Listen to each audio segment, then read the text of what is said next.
بسم اللہ الرحمن الرحیم. السلام علیکم. کیپٹل ٹاک میں خوش آمدید. آج 16 دسمبر ہے. 16 دسمبر 1971 کو ہم ایک شکست خوردہ قوم تھے کیونکہ اس دن سقوط ڈھاکہ ہوا. آج 16 دسمبر 2009 ہے. آج ہم ایک شکست خوردہ قوم نہیں ہیں بلکہ ایسا لگتا ہے کہ ہم ایک فتح مند قوم ہیں کیونکہ آج کرپشن اور بدعنوانی اور بد انتظامی کے سقوط کا دن ہے. آج کے دن ہمیں یہ سوال ضرور اٹھانا چاہیے, اس پہ بحث کرنی چاہیے کہ اگر 1971 میں ویسی سپریم کورٹ ہوتی جیسی کہ آج موجود ہے تو کیا پاکستان ٹوٹتا؟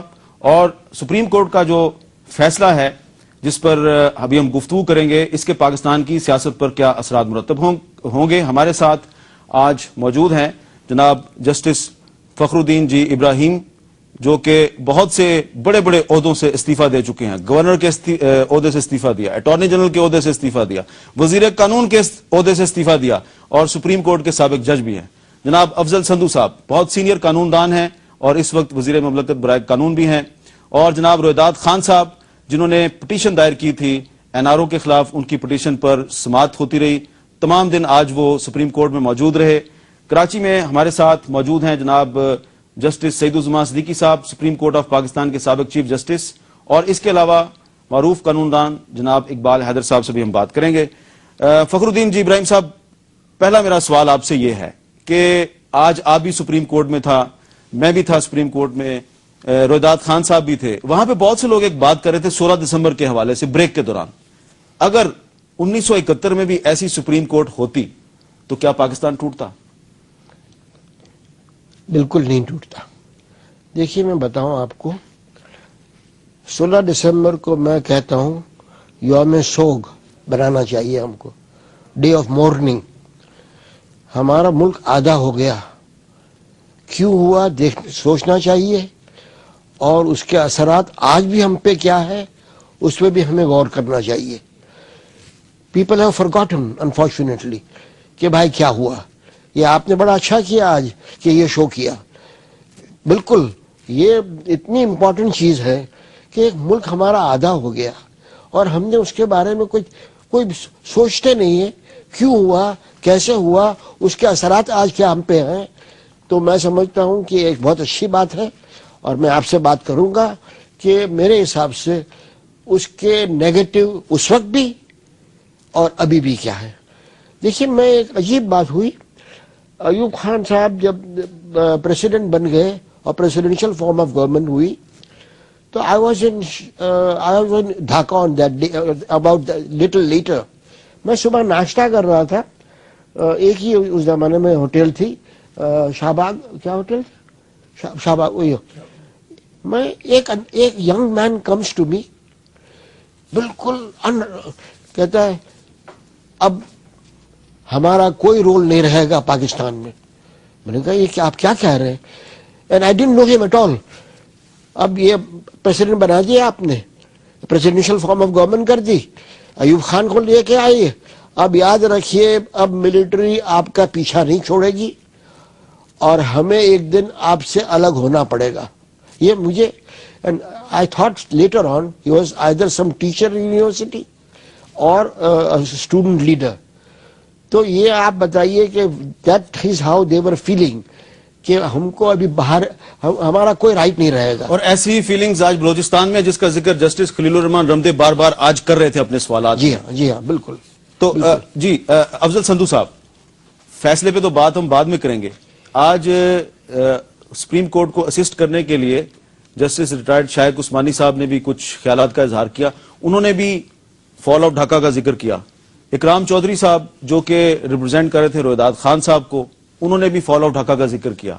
رمدے صاحب بار بار کہہ رہے تھے کہ ویسے ہی حالات آج ہیں اور ریکونسلیشن اگر آپ چاہتے تھے تو آپ کو NRO کے بعد ریکونسلیشن نظر کیوں نہیں آئی.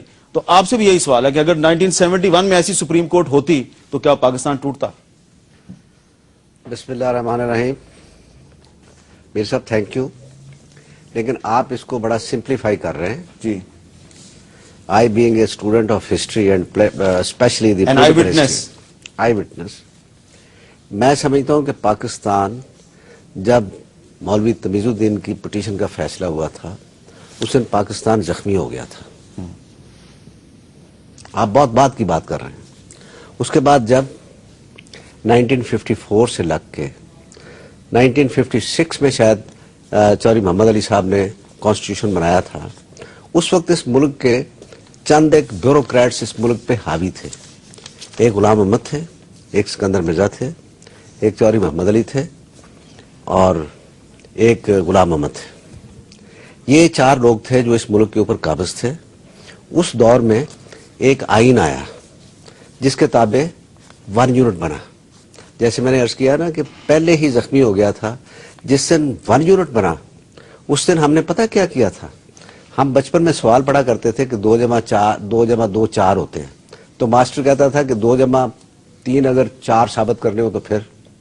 اس وقت ہمارے ملک کے اس وقت کے حاکموں نے کیا ثابت کیا تھا کہ 56% population is equivalent to 44% population. That was the basis of the dissolution of Pakistan. یہ ایک کوئی چھوٹی بات نہیں تھی. اس کے بعد آپ آگے بڑھتے آئے.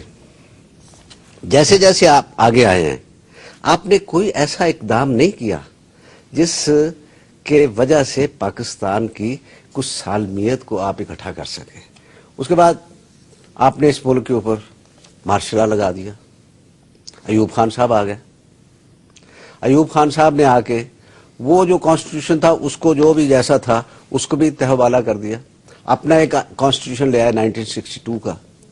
یہ ملک 47 سے لگ کے 62 جو آئین آیا ایک آئین کا متلاشی تھا. دیکھیں دنیا میں آپ کسی بھی ملک کی تاریخ اٹھا کے دیکھ لیں, ضابطے سے آئین سے ہٹ کے کوئی ملک نے آج تک ترقی نہیں کی. ہوا کیا کہ 62 کا جو آئین بنا وہ بنانے والے نے خود لپیٹ دیا. اس سے بھی کڑی کوئی بدنصیبی ہو سکتی ہے کہ ایک شخص اپنا ایک بچہ ہے اس کو اپنے ہاتھوں سے مار دے. تو جناب یہ صورتحال تھی. ان ساری صورتحال کو آپ آگے لے کے چلیں گے. یعنی کہ اس وقت کی جو عدالتیں تھیں وہ ایک فوجی ڈکٹیٹر کی باندھی تھی. میں عدالتوں کی طرف آ رہا ہوں. میں نے شروع میں بات کی تھی مولوی تمیز الدین کیس کی. اس وقت سے لگ کے آخر تک ایک ہی سپریم کورٹ میں بات رہی اور وہ تھی ڈاکٹرن آف نیسیسٹی. یہی ایک وجہ ہے جس نے ہمارے ملک کو توڑا, جس نے ہمارے ملک کو غارت کیا. ٹھیک ہے. رویداد خان صاحب, آپ پٹیشنر ہیں اور جو فیصلہ سپریم کورٹ نے دینا ہے اس میں آپ کی پٹیشن بھی ہے, ڈاکٹر مبشر حسن کی پٹیشن بھی ہے, اور آپ کے وکیل اکرام چودھری صاحب نے آج ایک صفحے پہ ان کے آرگومنٹ سے 20 سطریں تھی, میں نے وہ دیکھی, اور اس کا آغاز ہوا 16 دسمبر 1971 سے. تو آپ 1971 میں 71 میں آپ ایز گورنمنٹ آف پاکستان کے سیکرٹری انفارمیشن کے یو ور پوسٹڈ ان ڈھاکہ. 1971 کے پاکستان اور 2009 کے پاکستان میں کیا فرق ہے؟ دیکھیں جی, ایک تو 1971 کی بات ہے. میں آرمی ایکشن جب ہوا ڈھاکہ میں تو میں ڈھاکہ میں موجود تھا جی. میں نے دیکھا ہے جی کہ کیا ہوا ادھر. جی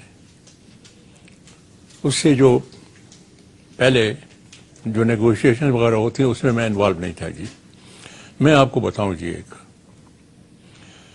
بنگالی پاکستان کو نہیں توڑنا چاہتا تھا. پہلے تو ان کے ساتھ ہم نے زیادتی یہ کی, ہندوستان نے اپنا آئین بنایا 2 سال کے اندر, ہمیں 9 سال لگے جی. وجہ یہ تھی کہ ویسٹ پاکستانی لیڈرشپ جو تھی وہ ایسٹ پاکستان کی میجارٹی کو ایکسپٹ کرنے کے لیے تیار نہیں تھی جی. اس کی وجہ سے جی. جب اس کے بعد دوسری بات یہ تھی, جب مارشل لا لگ گیا پہلی دفعہ تو بنگالی سمجھ گیا, جس کی کوئی ضرورت نہیں تھی. میں ڈپٹی کمشنر تھا جی, کوئی ضرورت نہیں تھی. ملک میں بالکل امن امان تھا, مارشل لا کی کوئی ضرورت نہیں, کوئی سول کموشن نہیں تھا, کوئی کچھ بھی نہیں تھا. اور یہ بھی نہیں کوئی کہہ سکتا تھا, نہ کہا تھا ایوب خان نے اپنی تقریر میں کہ یہ پالیٹیشین بڑے کرپٹ ہیں اور یہ ہے وہ ہے, کچھ بھی نہیں کہا تھا اس نے جی. جس دن مارشل لا لگا بنگالی سمجھ گیا جی کہ اب اس ملک میں ڈیموکریسی نہیں رہے گی, اور اگر ڈیموکریسی نہیں رہے گی اور فوج حکومت کرے گی